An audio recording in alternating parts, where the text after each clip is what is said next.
बच्चों, आप सभी का फिर से मेरे चैनल हिंदी टेक 41 पर स्वागत है।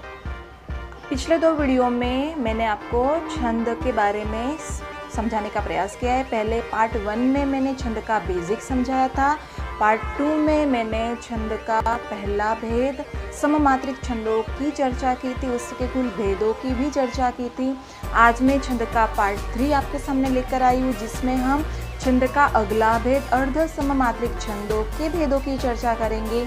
उससे पहले अगर आपने अब तक मेरे चैनल को सब्सक्राइब नहीं किया है तो सबसे पहले मेरे चैनल को सब्सक्राइब करें, ताकि मेरे आने वाले वीडियोस की नोटिफिकेशन आप तक पहुंच जाए और मेरे आने वाले वीडियोस का आप लाभ ले सको।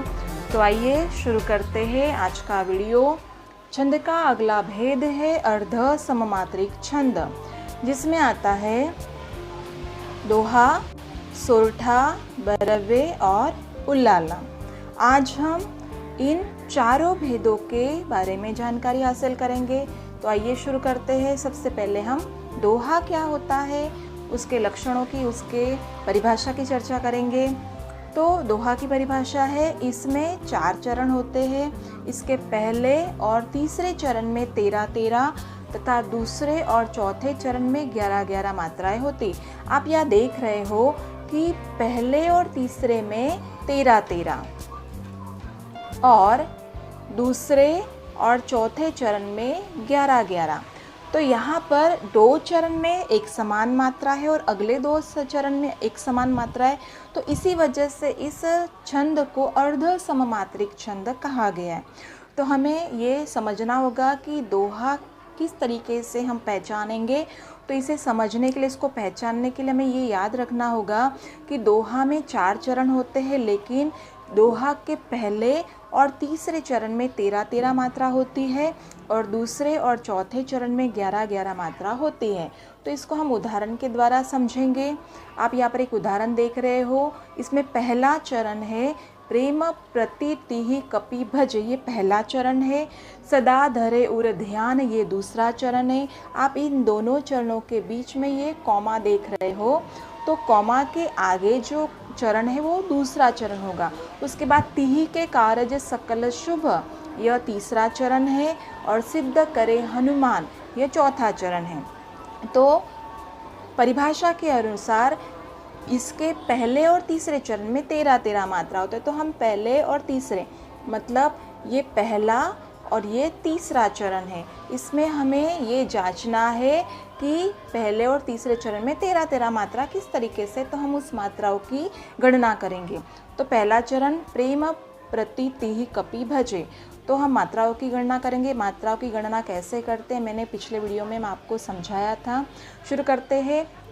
प्र में एक ही मात्रा है, तो गुरु होने से 2 मात्रा, म में 1 मात्रा, प्र लघु होने से 1 मात्रा, ती गुरु होने से 2 मात्रा, त में पहली ई होने से, छोटी ई होने से, लघु होने से 1 मात्रा, ह में भी छोटी ई होने से 1 मात्रा, क और प दोनों ही लघु होने से 1-1 मात्रा, फिर भ लघु होने से 1 मात्रा, ज पर एक ही बड़ी मात्रा होने से उसकी 2 मात्रा। तो टोटल अगर हम गिनती करें तो शुरुआत करते हैं गणना की। यहाँ पर आप देखिए मात्राओं की गणना करेंगे हम। 2, 3, 4, 5, 6, 7, 8, 9, 10, 11, 12 और 13। तो पहले चरण में परिभाषा के अनुसार 13 मात्रा है, जो हमने यहाँ पर गणना कर ली है। अब हम तीसरे चरण को देखेंगे। तीसरे चरण को हम जो मात्राओं को हमने यहाँ पर मात्रा दी है उसकी गणना करेंगे। तो तिहि, त में छोटी ई है इसलिए लघु होने से 1 मात्रा, ह में भी छोटी ई होने से 1 मात्रा, क पर एक ही मात्रा होने से, गुरु होने से 2 मात्रा, का गुरु होने से 2 मात्रा, र और ज लघु होने से उसकी 1-1 मात्रा, सकल ये तीनों ही वर्ण लघु होने से 1-1 मात्रा, शुभ श में छोटा उ होने से 1 मात्रा, भ भी लघु होने से 1 मात्रा। तो अब हम इन सारे मात्राओं की गणना करेंगे। यहाँ पर हमें केवल तीसरे चरण के मात्राओं की गणना करनी। कितने होनी चाहिए मात्राएं? 13 होनी चाहिए। चलिए गिनती करते हैं। 1 2 3 4 5 6 7 8 9 10 11 12 और 13। यहाँ पर हमें ये ध्यान रखना है कि लघु की एक मात्रा और गुरु की 2 मात्राओं को हम गिनते हैं। तो परिभाषा के अनुसार पहले और तीसरे चरण में 13 मात्रा यहाँ पर है। अब हम दूसरे और चौथे चरण को देखेंगे। यहाँ पर ये दूसरा चरण यहाँ तक है और तीसरा चरण यहाँ पर है, चौथा चरण यहाँ पर है। तो अब हम दूसरे चरण के मात्राओं की गणना करेंगे। दूसरा चरण है सदा धरे उर ध्यान। तो स लघु होने से एक मात्रा, द में आ की मात्रा होने से गुरु होने से 2 मात्रा, ध लघु होने से 1 मात्रा, र पर ए की मात्रा गुरु होने से 2 मात्रा, उर दोनों ही लघु होने से 1 मात्रा, ध्यान। यहाँ पर ये ध्यान में रखना है कि ध्या भले ही जोड़ाक्षर है लेकिन उसके आगे कोई वर्ण नहीं है, इसलिए उसकी कोई मात्रा नहीं हो। लेकिन य में आ की मात्रा है इसलिए उसकी 2 मात्राएं, गुरु हो जाता है इसलिए 2 मात्रा, और न लघु होने से 1 मात्रा। तो टोटल मात्रा अगर हम गिनती करें तो 1 2 3 4 5 6 7 8 9 10 और 11। तो यहाँ पर दूसरे चरण में 11 मात्रा है परिभाषा के अनुसार। अब हम चौथे चरण की मात्राओं की गिनती करेंगे। तो यहाँ पर चौथा चरण है सिद्ध करे हनुमान। तो स में ई की मात्रा होने से 1 होनी चाहिए लेकिन आगे का जो वर्ण है वो जोड़ाक्षर है, और ध जो आधा अक्षर है, आधा वर्ण है, उसकी मात्रा स में चली जाएगी, इसलिए स जो वर्ण है लघु होते हुए भी गुरु बन जाएगा। भले उसमें छोटी ई की मात्रा, लेकिन ध वर्ण की मात्रा स में जुड़ जाएगी इसलिए वो गुरु हो जाएगा। और द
एक एक मात्रा, ह में ओ गुरु होने से 2 मात्रा और ई छोटी ई होने से 1 मात्रा। तो यहाँ पर हम गिनती करते 2, 3, 4, 5, 6, 7, 8, 9, 10 और 11। तो पहले चरण में 11 मात्राएं, सेम उसी प्रकार से तीसरे चरण में भी 11 मात्राएं होगी। अब आगे बढ़ते हैं दूसरा चरण। अब दूसरा चरण यहाँ से यहाँ तक है गणनायक करीबर। तो गण दोनों ही लघु लघु होने से एक एक मात्रा, नायक ना लघु न होकर गुरु होने से 2 मात्रा, यक लघु होने से एक एक मात्रा, करीबर में सारे ही वर्ण लघु है इसलिए सभी की 1 मात्रा। और नीचे जो है बदन, इसका एक मतलब लघु वर्ण होने से एक एक मात्रा। तो सभी की गणना हम करेंगे 1, 2, 3, 4, 5, 6, 7, 8, 9, 10, 11, 12 और 13। तो दूसरे चरण में 13 मात्राएं, वैसे चौथे चरण में भी 13 ही मात्रा होगी। तो कि कुल मिलाकर देखा जाए तो हम यह कह सकते हैं कि जो सोरठा होता है उसके दूसरे और चौथे चरण में 13 मात्राएं होती हैं। तो जहाँ पर ऐसा देखा जाए वो सोरठा छंद का उदाहरण है, ऐसा हम कहेंगे। आगे बढ़ते हैं। अर्ध सममात्रिक छंद का अगला भेद है बरव्य। इसकी परिभाषा है, इसके 4 चरण होते हैं। इसके पहले और तीसरे चरण में 12 मात्रा तथा दूसरे और चौथे चरण में 7 मात्राएं होती हैं। उदाहरण समझते हैं। अब पहला चरण अल्प विराम तक यहाँ तक है, तो इसकी मात्राओं की गणना हम करेंगे। कहा गया है कि इसके पहले और चौथे में 12 मात्रा होनी चाहिए। चलिए गिनती करते हैं। सबसे लघु लघु और गुरु मिलकर लघु लघु लघु लघु, रहमन लघु लघु लघु लघु। गणना करते हैं 1, 2, 3, 4, 5, 6, 7, 8, 9, 10, 11 और 12। तो पहले चरण में 12 मात्रा है। चलिए चौथा चरण भी देख लेते हैं, तीसरा चरण भी देख लेते हैं। तीसरे में भी 12 ही मात्रा होनी चाहिए। दुर्लभ, तो द में भले ही छोटा हुए लेकिन ल पर रेप है, मतलब अर्धवर्ण है, आधा वर्ण है र का, तो वो जो ल का आधा वर्ण है र वो द में आ जाएगा, इसलिए द गुरु बन जाएगा। तो उसको 2 मात्राएं दी जाएगी। ल लघु हो जाएगा इसलिए उसको 1 मात्रा, ब में 1 मात्रा, न र तन सारे ही लघु होने से 1 मात्रा है। और पाकर में पा केवल गुरु है इसलिए उसकी 2 मात्रा और बाकी में 1 मात्रा। चलिए गिनती करते हैं। 2, 3, 4, 5, 6, 7, 8, 9, 10, 11 और 12। तो परिभाषा के अनुसार इसके पहले और तीसरे चरण में 12 मात्राएं। अब दूसरे और चौथे चरण की जांच कर लेते हैं। यहाँ पर ये दूसरा चरण है और ये चौथा चरण है। बैर बिसार, तो दूसरे और चौथे चरण में 7 मात्रा होती। चलिए गिनती करते। बैर, तो ब पर 1 ही मात्रा इसलिए 2, लघु होने से 1, ब में छोटी ई होने से 1 मात्रा, सा गुरु होने से 2 मात्रा, र लघु होने से 1 मात्रा। गिनती करते 2, 3, 4, 5, 6 और 7। वैसे चौथा चरण ये दूसरा चरण है और ये चौथा चरण है। तो चौथे चरण में भी 7 मात्रा होनी चाहिए। कर लघु होने से 1 मात्रा, उप दोनों ही लघु होने से 1 मात्रा, का गुरु होने से 2 मात्रा और र लघु होने से 1 मात्रा।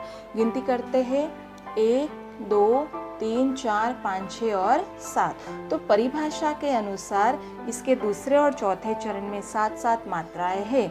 इसलिए जो उदाहरण है ये बरवे छंद का उदाहरण है, ऐसा हम। मात्रिक छंद का अगला भेद है उल्लाला। इसकी परिभाषा देख लेते हैं। इसके 4 चरण होते हैं। इसके पहले तीसरे चरण में 15 और दूसरे और चौथे चरण में 13 मात्रा होती है। उदाहरण देख लेते हैं। उदाहरण है, करते अभिषेक पयोद है, बलिहारी इस वेश की, हे मातृभूमि तू सत्य ही सगुण मूर्ति सवेश की। तो देखते हैं ये पहला चरण और ये तीसरा चरण। तो करते में लघु लघु गुरु, लघु लघु गुरु, लघु लघु, गुरु, लघु और गुरु। गणना करते 1 2 3 4 5 6 7 8 9 10 11 12 13 14 और 15। तो पहले चरण में 15 है तो तीसरे चरण में भी 15 ही मात्रा आनी चाहिए। हे गुरु, मातृभूमि में गुरु, लघु, गुरु, लघु। उसके बाद तू, गुरु, सत्य। सत्य में जो त है आधा त वो स में जुड़ जाएगा और स गुरु बन जाएगा और यह लघु हो जाएगा, इसलिए स को 2 मात्रा और य को 1 मात्रा। ह गुरु होने से 2 मात्रा। तो गणना करते 2 3 4 5 6 7 8 9 10 11 12 13 14 और 15। तो परिभाषा के अनुसार इसके पहले और तीसरे चरण में 15-15 मात्रा है। अब हम दूसरे और चौथे चरण के बारे में गणना करेंगे। ये चौथा चरण है। बलिहारी इस वेश की। बलिहारी लघु, लघु, गुरु, गुरु, लघु, लघु, गुरु, लघु और गुरु। गणना करते 1 2 3 4 5 6 7 8 9 10 11। और ये जो चौथा चरण है सगुण, लघु, लघु, लघु, मूर्ति, गुरु, लघु और सर्वेश की। सर्वेश में जो स है वो लघु है, लेकिन वेश में जो आधा रेप है वो रेप स में जुड़ जाएगा, इसलिए स गुरु बन जाएगा। व में पहले से ही 1 की मात्रा जुड़ी है, इसलिए वो पहले से गुरु है। और श लघु है और की गुरु है, तो मात्राएं है लघु, लघु, लघु, गुरु, लघु, गुरु, गुरु, लघु और गुरु। तो गणना करते 1 2 3 4 5 6 7 8 9 10 11 12 और 13। तो परिभाषा के अनुसार दूसरे और चौथे चरण में 13-13 मात्रा होती है। तो इस उदाहरण में हमने देखा कि पहले और तीसरे चरण में 15-15 मात्रा है तथा दूसरे और चौथे चरण में 13-13 मात्रा है। तो ये उल्लाला छंद का उदाहरण है। इस प्रकार से आज के इस वीडियो में हमने अर्ध सममात्रिक छंद के भेद, उसकी परिभाषा उदाहरण के साथ समझी। आने वाले अगले वीडियो में मैं आपको मात्रिक छंद का अगला भेद विषम मात्रिक छंद के बारे में हम चर्चा करेंगे। तब तक के लिए नमस्कार।